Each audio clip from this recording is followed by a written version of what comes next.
No mai, haere mai. Welcome to the Maxim Institute podcast. I'm Jason, the Communications Manager here at Maxim. Each week, we pair our latest column with an insightful conversation, taking you behind the scenes of our weekly columns and chatting with the authors to unpack the research, ideas, and discussions that shape their work. Get ready to dig into the latest topic.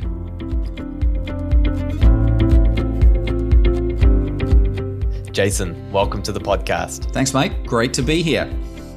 We're talking about your column, Super Aging Disgracefully. It's not a very hopeful title to begin with, and you open with the stark reality of a demographic crisis. We're peering over that cliff right now. You say we're in trouble, so much so that actually by 2034, 20% of our population is going to be over the age of 65. Explain for us what is our demographic situation and how does that sort of impact the economic side of things for our country? Yeah, so the demographic situation is we're getting older. So if you think about a classic population demographic spread, it should look like a pyramid with less people at the top and more people at the bottom. So lots of children, youth, young people, and fewer people in middle age as you go up, and then past retirement age and elderly, you just get fewer people. And the idea of that is that the bottom of the pyramid is to support those people above them. The problem is New Zealand and a lot of Western nations now are starting to see, some of them are seeing that population pyramid look like a funnel. So it's just straight. So there's kind of an even distribution all the way up and down.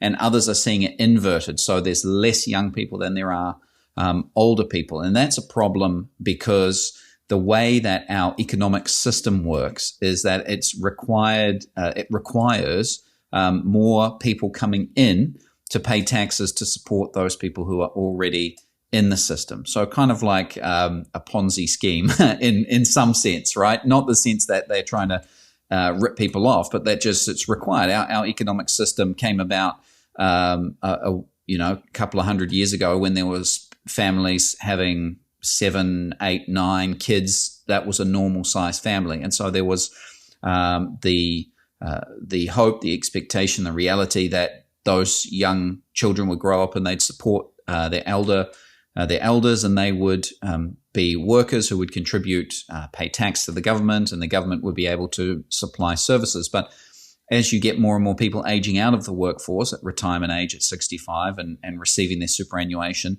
then you have less people paying tax, you have less ability to support systems that we have, the health system, even roads and things like that. They're all paid for by tax, and so that tax then is spent on people's superannuation, and our tax deficit is our deficit in our budget. The last time I looked was quite significant. Is the solution then to abandon this Ponzi scheme we have, or is it to get more people into our country who are young, they have vitality and contribute to the economy, to the welfare system that can support our aging population? I think it could be both. If I was going to be like super, hopeful or wanting to have my cake and eat it too, you could do both. I don't know. I'm not an economist. I don't know what sort of economic system you could come up with that would be an alternative. It would probably look like the government doing less potentially. So you the government's not having to fund so much stuff. That there's more local. How might they do less? What are some areas they could cut back on? Well, we could potentially think about the healthcare or aged care or kind of those social services that used to be done a lot by religious groups and religious charities. They could kind of give back some of those social services. They could help. I'm thinking more of the charitable sector that people used to go to the charities for those sorts of things, and they don't so much anymore. They could devolve to local government some of the decision making. They could education is another one.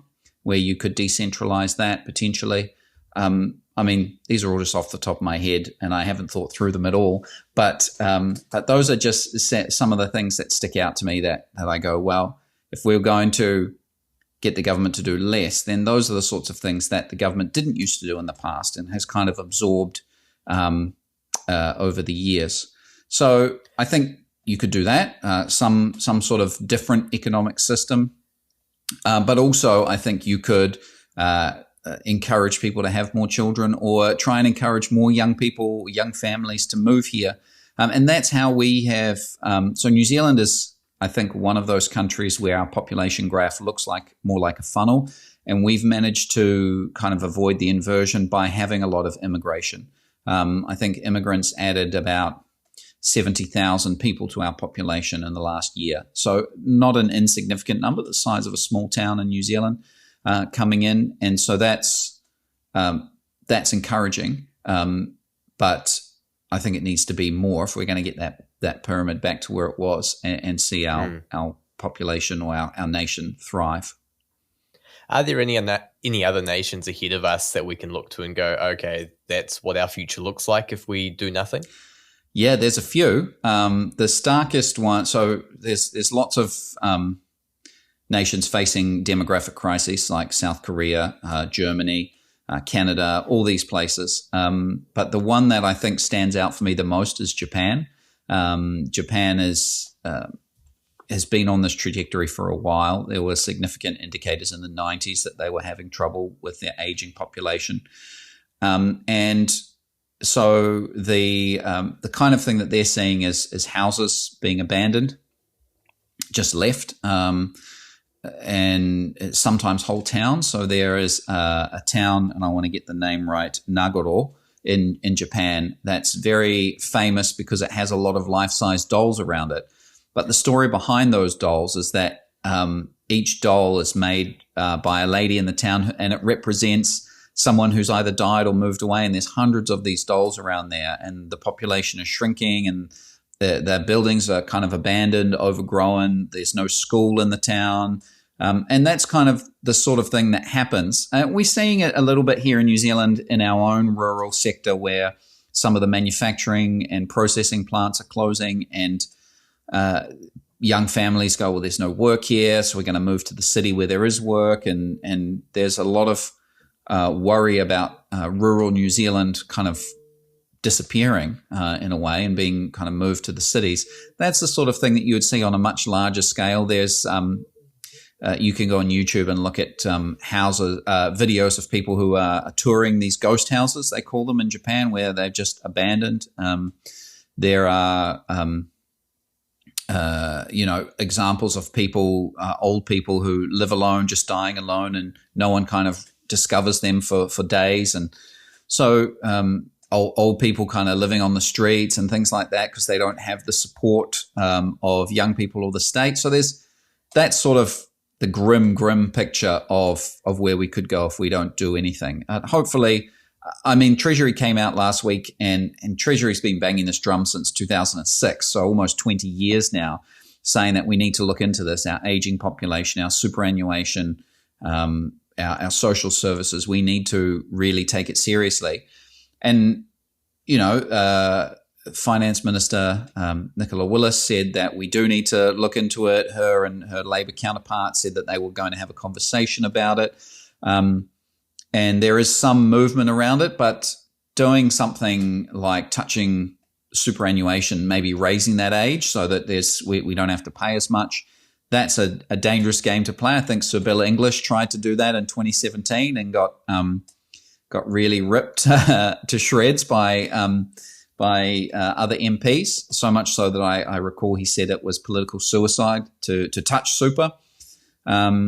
So raising the age of super is difficult, but maybe something like means testing, which a colleague of ours has suggested in the past, where we go, well, some people who can still work, like maybe you or I, when we're 65, if we're sitting here talking, it's not as strenuous as digging up roads or buildings or that sort of thing. So we might be able to work for a bit longer, and so we could phase into that retirement or that super age. Germany's done things. So Germany, as I said, is another nation that struggled with an aging population. They've done things like retrain some of their elderly people to fill gaps in services and places like that where they need them. So they're continuing their employment. So, I mean, that's something we could do to fill some of the health gaps in the health sector or the education sector or something like that. So there's lots of solutions, but it's just, I think, us having a hard conversation and going, we need to do something. What can we do that's going to alleviate this? So it's not looking great around the world.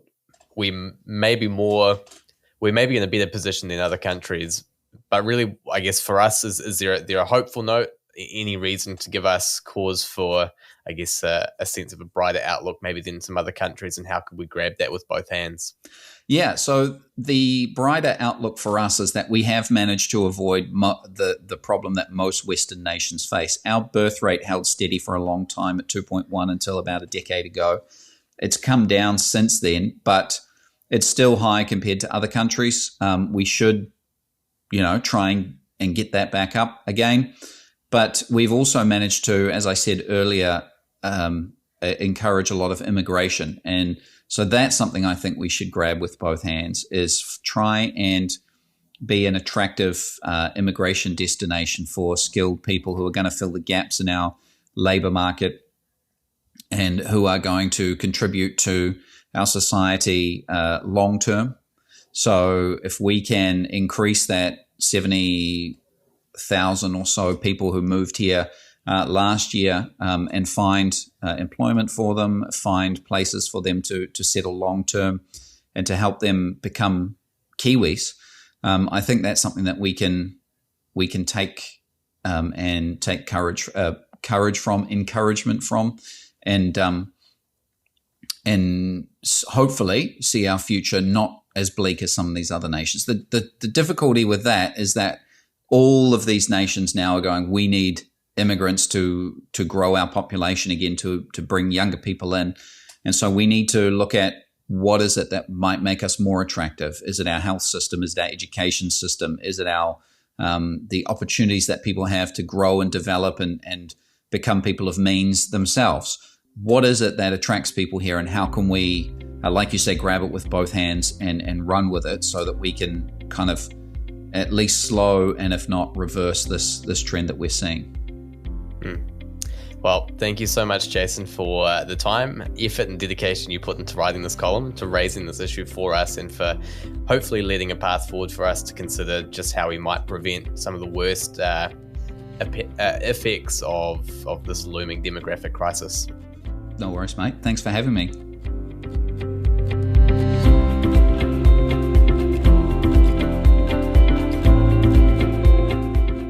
New Zealand is facing a demographic crisis that could seriously hurt our economy. By 2034, more than 20% of us will be 65 or older, piling pressure on healthcare, superannuation, and social services. As we enter the super-aged category, the reality hits hard. While living longer and healthier lives is positive, the downsides are real and urgent. If we don't act fast, we risk economic stagnation and potential social upheaval. Last week, Treasury Chief Advisor Dominic Stevens gave us yet another warning, one we've been hearing since 2006. Want to see our future? Look at Japan, where an aging population has left towns like Nagoro nearly deserted. The village, now mostly dolls made by a remaining resident, shows the stark reality of a shrinking population, struggling businesses, ghost towns, and growing poverty among the elderly. This could be our reality too, businesses closing and older Kiwis left without enough support. A shrinking workforce means fewer workers for businesses, stifling innovation, slowing growth, and reducing tax revenues, all while demand for healthcare and support soars. Our economy depends on young people joining the workforce and paying taxes, but with a rising deficit, we can't keep going down this road. Our elderly will suffer first, but the long-term consequences will impact future generations.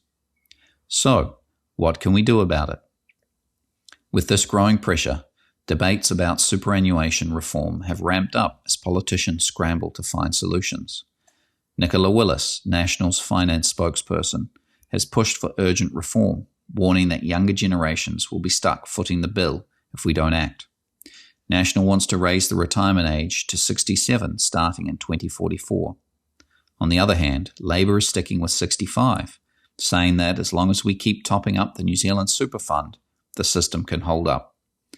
But as Sir Bill English once noted, touching superannuation is political suicide, underscoring just how challenging it is for politicians to make any meaningful changes to this sensitive issue.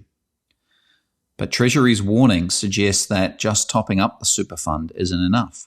We need to consider tougher solutions, like raising the retirement age or means testing superannuation so it goes to those who really need it.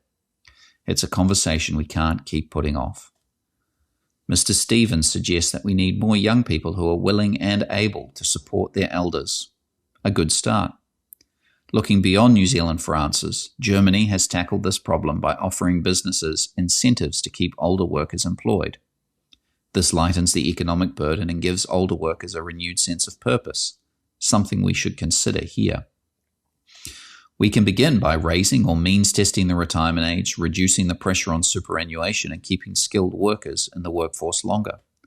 Retraining older workers could also help fill critical gaps in areas like healthcare. Meanwhile, targeted immigration policies could bring in younger, skilled workers to support our aging workforce. The aging crisis is already here. If we don't act now, we risk economic decline and deepening social divides. But with bold action, we can secure a strong future. The super aging clock is ticking. Thanks for tuning in to the Maxim Institute podcast. If you want to stay updated on our latest research and insights into New Zealand politics and policy, sign up for our monthly forum email and event invites on our website. Be sure to subscribe on Apple Podcasts, Spotify, iHeartRadio, or your favorite podcast platform so you never miss an episode. From the team at Maxim, mā te wā. Goodbye for now.